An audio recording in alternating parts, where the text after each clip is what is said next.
Hello, Jake. How are you getting on? I'm good, thank you. How are you? I'm very good. I'm very good. Good. Jake, thanks so much for joining me, Jake. It's really cool to get chatting to you. Well, it's my pleasure. Thank you for having me along. You're very welcome. Before we talk Eurovision and all sorts of things around that, I can't help but mention, because I know you're going to be out gigging again very, very soon, after 2 years. So, as an artist, what's that wait been like for you? Well, to be honest, it was one of those where I had quite a long time off music from the Eurovision, really, from about 12 months from the Eurovision. For about three and a half years, where I didn't pick up a guitar, I didn't sing at all. I literally just put music down and went back to work instead. I kind of lost my love and passion for it, which was gutting for me, but at the same time I just kind of... And then I kind of took a chance, really. Someone from a local establishment, Mitchell's, in my local town, they got in touch and said, you know, we're a new bar that's open, things like that. Quite a small venue. How would you feel about coming along, doing a bit of a gig and that kind of thing? And any other time, I'd turned so many gigs down and things like that because I just didn't fancy it. And I'd something in it just made me go, yeah, go on then, yeah. And I decided to go down and play it. It was packed out and I loved it. It was a bit of an emotional moment for me, actually, because it was long.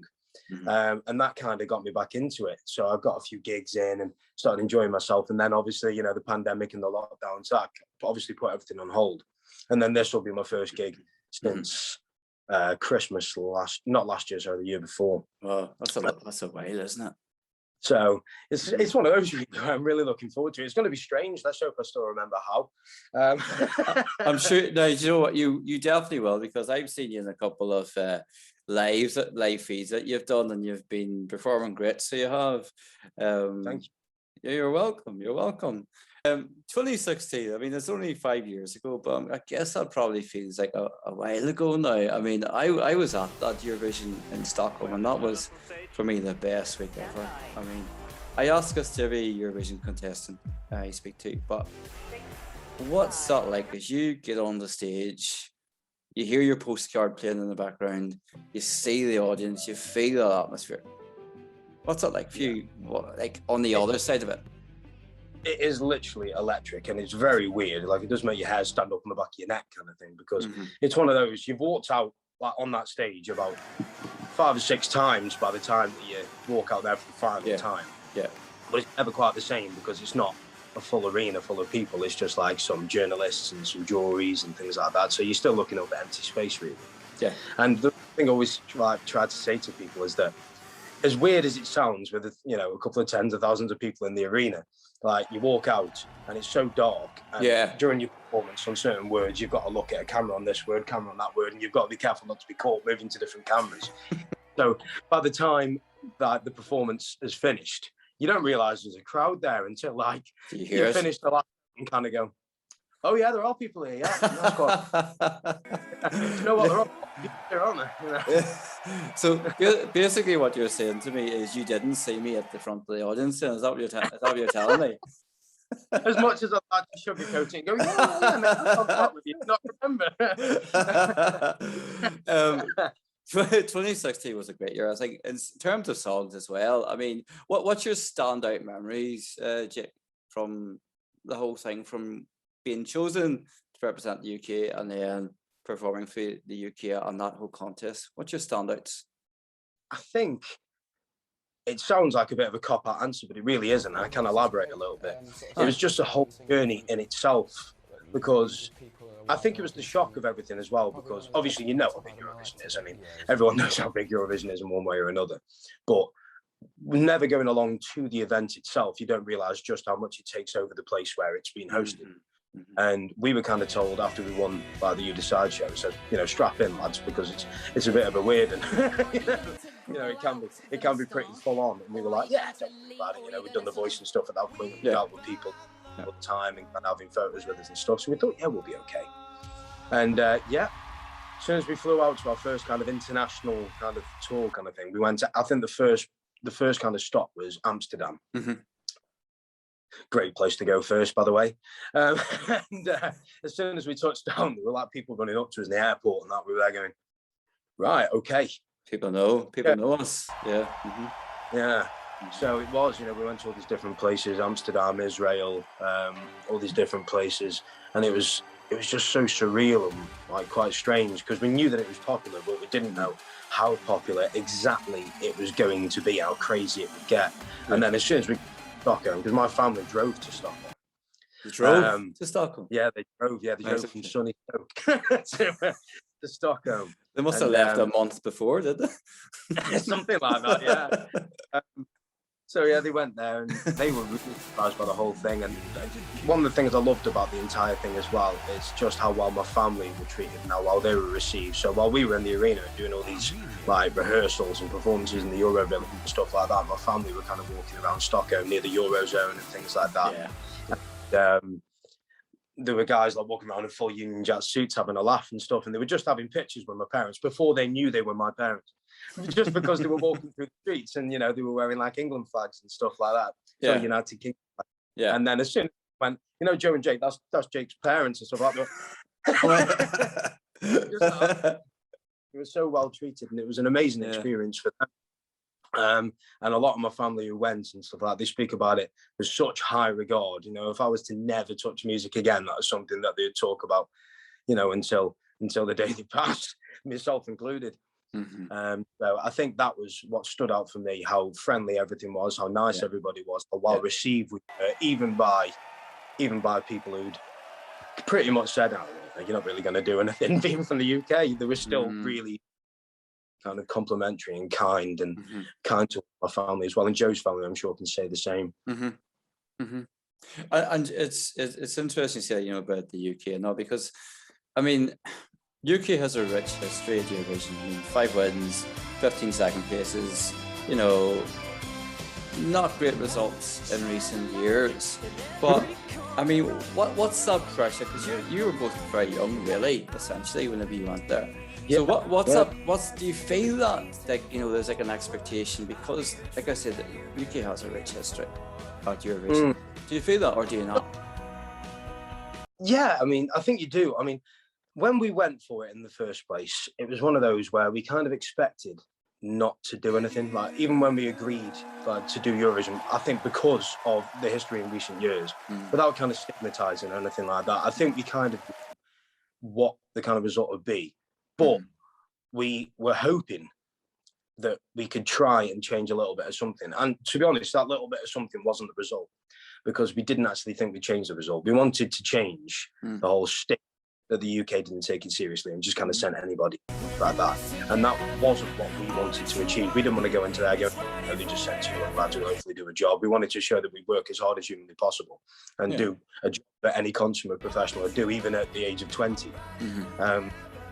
So it was one of those where we were really looking forward to doing it, and it wasn't the fact that we thought that we'd change the result. However, we were hoping that we were the proverbial however.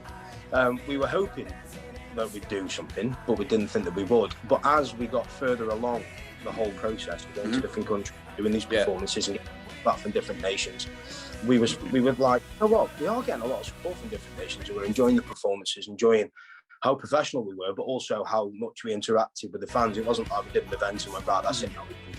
We thoroughly soaked up all the atmosphere and enjoyed it and interacted with everyone as much as possible. And then as soon as we got to Stockholm and did that first, Big 5 performance, the on-set rehearsal, the very first one, all of a sudden we went from dead last in the betting odds, even from big betting sides, we went from dead last to top 5. And we were there going, and me and Joe just kind of looked at each other and went, listen, I know we promised that we wouldn't get soaked up in this life, but someone's got to be thinking something positive here, because that doesn't happen overnight, I think. So I think we kind of got sucked into the whole, do you know what, something could actually happen here, and it kind of led us to, did finish where we finished, being gutted, where 6 months prior we would have been happy with the performance, and that was it. And you can't be very happy and proud of that performance, as somebody who was in the arena and very highly supportive of You're Not Alone, because I'm not just saying this because you're sitting here. I say this to every contestant I speak to. I'm only saying it, but I'm not.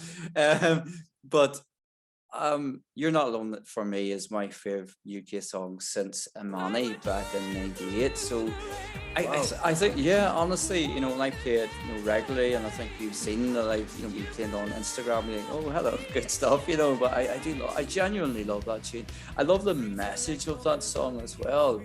It's like a feel-good song, and I was gutted. I was genuinely gutted for you on that night, because I mean, you had a long wait to go on stage as well, because I think you were 25th, weren't you, just before Armenia? Yeah. Yeah. How do you cope with that? I'm now going, it's got to be a good omen. My birthday's on the 25th. Come on. All right, okay. Come here. What's up? You know, would you prefer to get over and done with like song 1 or song 10, or what's it like at the backstage whenever you're waiting? To be honest, I think, and this is genuine, I think if I'd have been doing it on my own, or if Joe had been doing it on his own, being 25th would have been hellacious. Like sitting there. And to be honest as well, because there was so long between getting there in the first place to walking out, you know, to doing the whole way you think as you walk out and that kind of thing, because there was so long between that. I mean, I went back to the hotel and got in the spa and all sorts, tried to relax. Like Joe was sitting like that in the corner going, really nervous. I went, right, you know what, I've got to do something or else I'm just going to implode here. Yeah. So I, in one of the backing singers, we went back to the swimming pool and we had a bit of a chat, went in the sauna and swam about a bit. Just had a bit of a laugh and just tried to relax. And to be honest, it did me the world of good. But it was one of those, it's still such a long wait. You know, you're sitting there in the green room with every other act and you just see them one by one start getting called up to go to different places to go get up. And we also had a way of kind of beating the nerves as well, because we kind of had a little bit of a secret that kind of, we discovered in rehearsals, like in London, like before we ever flew out to Stockholm or Amsterdam or anywhere, the best way to get the best out of our performance was to already have our blood pumping and already be energetic. So we found when we just the room and went for a take or something like that, it was always a little bit lackluster for something that needed a lot of energy. So what we did is with our choreographer Jay Raval, we did like a bit of a circuit before we ever did a take. So we do like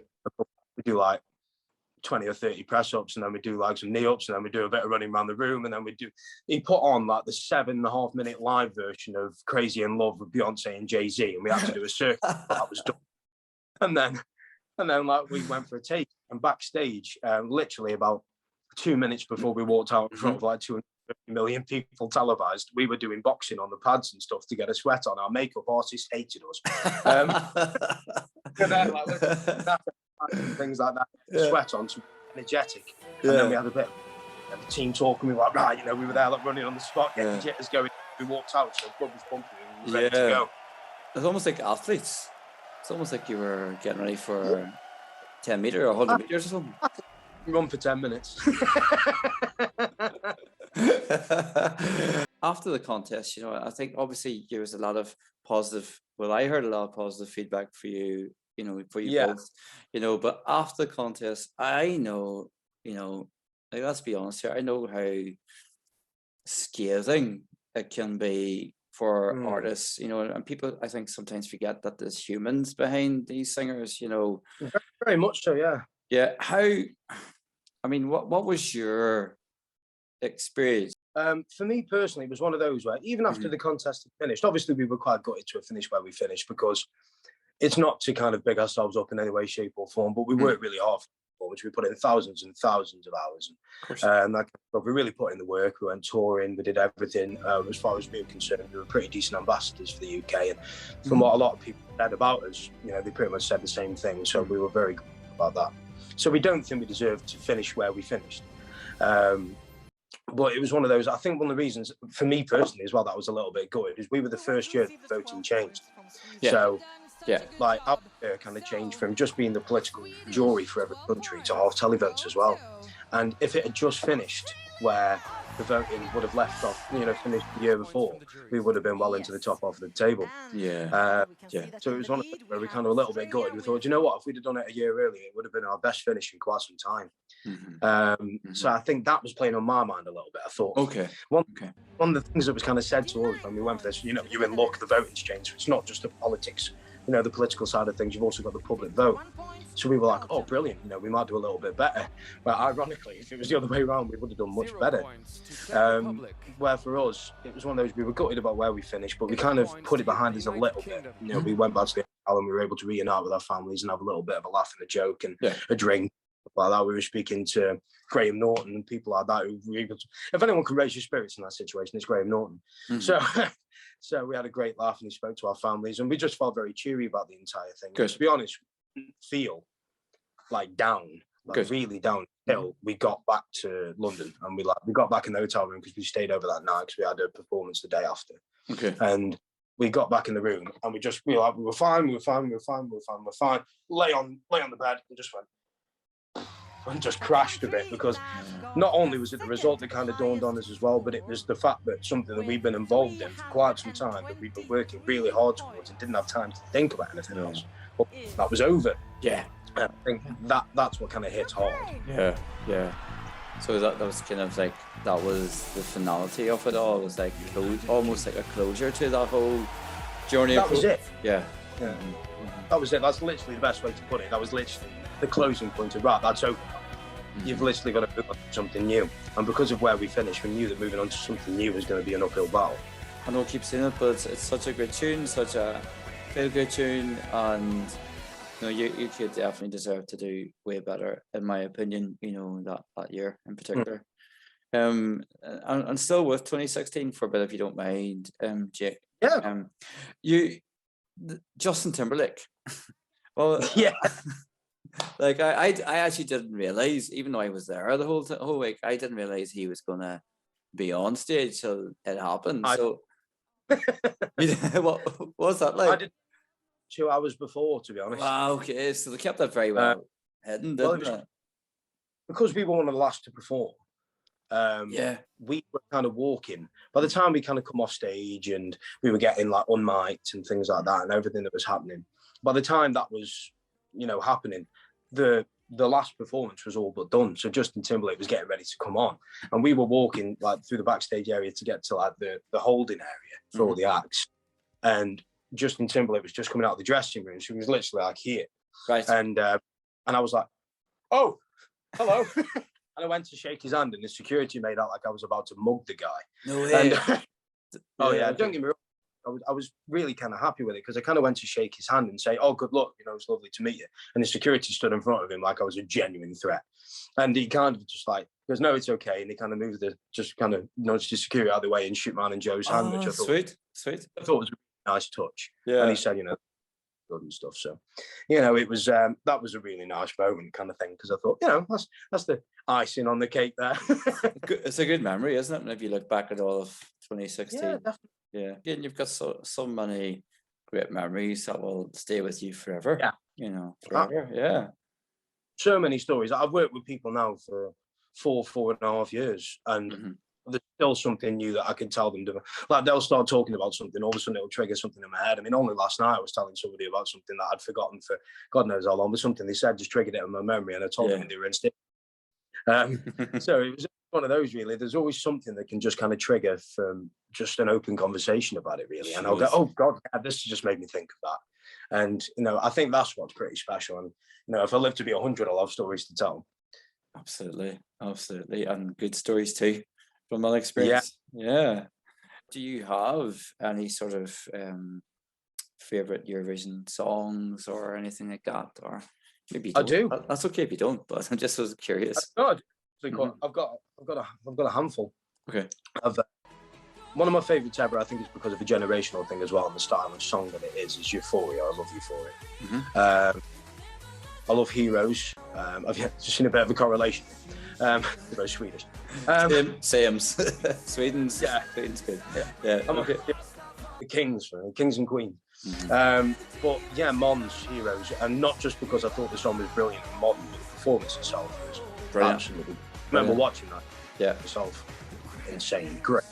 Really good. Proper inventive as well. Something different that I hadn't seen before at the contest as well. So I thought, fair play, I like that.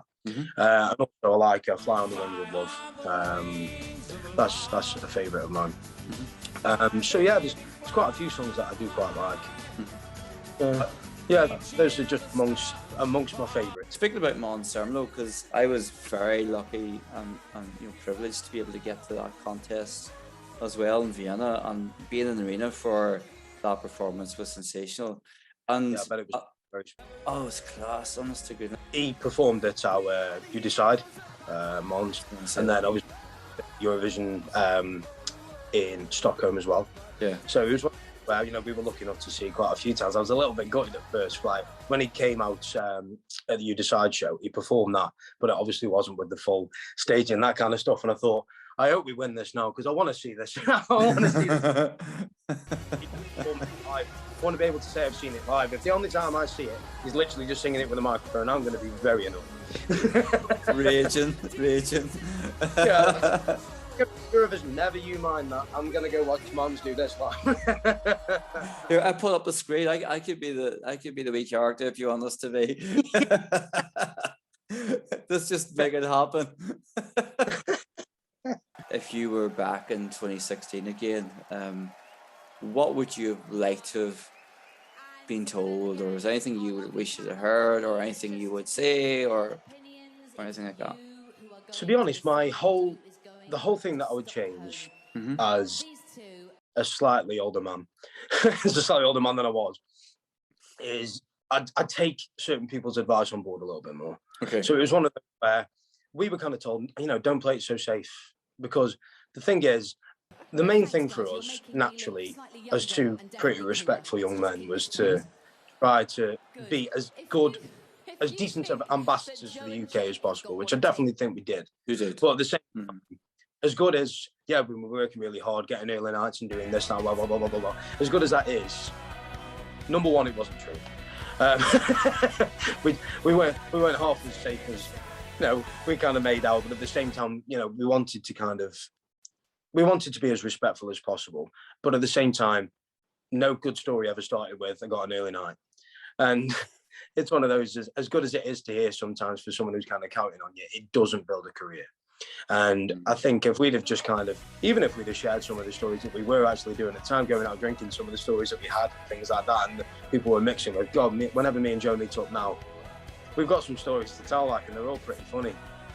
And it's one of those where we just wish we hadn't, I personally, wish, I can't speak on Joe's behalf, but I wish we had played it as safe. And we made a couple of headlines for the things that we'd done, and not in even a bad way, did this, but in the fact that we were two young lads having fun, and it should have shown a little bit more than just the performance. It should have shown throughout the experience, because we had a lot of fun throughout the experience, more fun than anything you'll ever know, really, and it's a shame that nobody does know. Yeah. You know what? I know you didn't get the result you wanted or would have wished for, but I can genuinely say that you certainly did yourselves proud, you did your nation proud, and you can always hold that close to you because it was an awesome song and performance, I think. Thank you very much. I mean, one of the things for us, we did a performance in Manchester a couple of months after the Eurovision, and it was kind of like our homecoming gig, if you will, because that was the first time we performed on home soil since Stockholm. Sorry, public thing. And basically, we're at this hotel in Manchester, and there was a lobby kind of thing, and they said, right, we're going to this bar, in the Northern Quarter. So we're going to this bar, we've hired the downstairs bit, and let me tell you before you get there, it is ram-packed of UK Eurovision fans, absolutely ram-packed. And we were like, right, okay. And he said, so you'll kind of get a feel for how they thought you did. And we were there going, oh no, is that a kind of hint of people turning around and going, right, you're going to get a kicking now for coming 23rd. But so we were like, okay. Booed on stage. Yeah, exactly. Yes, we walked down, your letdowns. But we walked down, we're going down these steps, and literally as soon as people saw the bottoms of our feet, pretty much, it must have been literally the roof erupted, erupted like it did, and everyone was going mad. A couple of people were quite emotional and things like that, which in turn, to be fair, made us a little bit emotional, because we thought, you know what, this kind of solidifies it for us. We didn't get the result we wanted, but at the same time, if we think about what we wanted when we started, which wasn't the result, it was to change people's perception of Eurovision and have an act, not saying that couldn't be proud of any previous act, but just to say that year, I know what you mean, that had an act that they could get behind, be proud of, and regardless of the result, can still talk about what we're talking about now and say that they like the song. That is what we wanted to achieve. And within 5 minutes of walking in that room, it was pretty obvious that we'd achieved it. So it kind of made us feel a lot better about the whole situation, and made us feel that, you know what, we set out to achieve something. We have achieved it, to be honest. And you're still achieving it, most definitely, I would say. But we're Most glad. definitely. Speak on Joe's behalf on that one. We are very glad. But is there anything you want to say to Eurovision Debate? You don't have to. I'm just curious if you have any messages for the Eurovision fans in my group. Well, to be honest, I mean, thank you for any continued support. I mean, it's not just been throughout the Eurovision where I've had the support of quite a few people. It's been in anything I've done afterwards. If I've done a live, people like yourself and stuff like that have come on and you've stayed for the duration and you've put a request in there and you've egged me on and things like that. You've had me on for things like this. Yeah. You know what I mean? It's continued support even years after I've done anything particularly, and it's literally, you know, following on from a lot of things that I've done previously. And I'm very grateful for it to still have, you know, the support of the people who were watching 5 years ago. So that's very humbling and very flattering for me. Certainly for someone who's quite a bit of time away from music and, you know, got back into it. Got back into it and started writing my own music. Yeah. So I put it up the other day. I did a little snippet of a cover of a James Arthur song. And quite a few people got in touch with me and they were really, really friendly about it and, you know, really supportive. So I'm very tempted over the next couple of months to start uploading just little clips of some of my own songs I've been writing, because I have been down and doing a lot of writing. 100%. Do it. So I am putting things up there and see the reaction of everybody who's been following, giving me their continued support, really. Exactly. I'm only smiling because the viewer saying about requests. There's one particular request you haven't done for me yet. You know what I'm talking about, don't you? To be honest, I've kind of got a feeling it's Gemini. One day. Me and Joe kept making jokes because some of these little like inside jokes, and honestly, these things get printed. We kind of learned that whenever you do any interview with any kind of journalist and stuff, like certainly for any kind of big tabloid, sort of like OK, Heat magazine, you know, like the Express, anything like a big tabloid. Sarcasm does not work because they will literally just print it in black and white and you will look an idiot. So basically, somebody asked us once what we were planning on doing when we walked out on stage at Eurovision. And I think me and Joe kind of double teamed a joke and basically said that we were going to walk out, bin You're Not Alone off and do Cry Baby by Gemini. And next minute it was printed. And I think it was OK magazine as well. And this was the best one. Joe still shares it with me now every now and again. Like if it comes up on his memory, he shares it with me. And I think it was I'm pretty certain it was OK magazine or Heat magazine. Yeah. And so we've been asked the same questions over and over and over and over and over again. You know, what are you going to wear? How are you going to sing? Is there any changes to your staging? The most popular one, which way you're voting in Brexit? What do you think about it? Like it matters for two 20-year-olds. Okay. But that was literally the full stop on every interview we ever did. Right. Okay. Basically, someone said, you know, so what are you going to be wearing? I basically had enough of that question. So quick as a flash, I went, nothing actually. We're going to walk out in the nude. Next minute, that was genuinely the headline. UK had to perform naked. No, you're joking. And we were there going, we might have to live up to that now, you know, Joe. You could have been like the Belarusian. Did you see? Did you see that performance where he looked like he was naked with the wolves? Do you remember? Yeah. Well, we kept making loads of jokes. Like basically our producer, we kept worrying her. It was like she kept messaging us to see if we were okay after like a long day of rehearsal, stuff like that. Very kind of her. She messages and say, you know what, thank you for putting the work in today. I hope you're okay. I understand it's a lot of work and stuff, and you're both really young. And one day I decided to kind of have her on, and I messaged her back and said, to be honest, I've just had enough of working this hard. Me and Joe have decided to leave, and we're going to start up a trio with Ivan from Belarus called Ivan Shakeshaft. You could have ditched the wolves. You could have been there around them, couldn't you? Yeah. We said, we're going to join up with Ivan, and we're going to be his live on set wolves. That would have been quite the talking point, wouldn't it? I now have an image of that in my head now. You two like walking around him on stage. That's a meme. Certainly, that's going to be a meme somewhere in the future.